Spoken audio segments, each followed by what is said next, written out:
Gari, it's actually, so you loosen it up and then put it, take off the bag, then you wash your hand in water,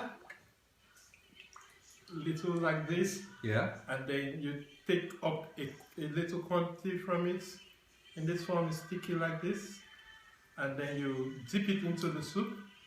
And if you can, take maybe a fish or something, and then actually swallow this, and then you can chew the fish or anything you take, or the melon. So this is how it's traditionally eaten. Tell us, Eddie, what is in this dish? Okay, this is a typical Nigerian dish. In Nigeria, it's called egusi soup, but in English, we call it melon soup because melon is the main ingredient. Here, I actually have chicken inside as part of the ingredients. I have fish. Then this is snail, typical African seafood. And then I have fish inside, little pieces of fish inside the snail. So you eat it. This is the gari.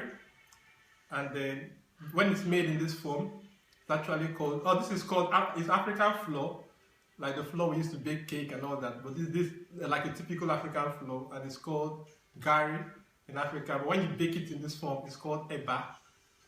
And then you take this and dip into the soup a little, pick any little ingredients you can get in, and then.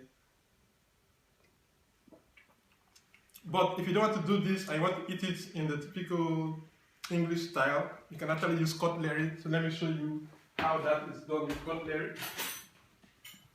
With cutlery, you do the same thing.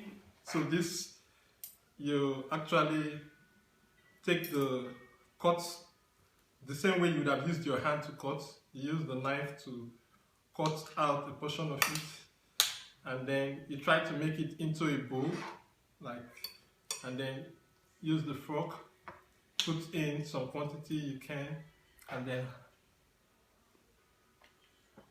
so this is, welcome to Nigeria in Hungary.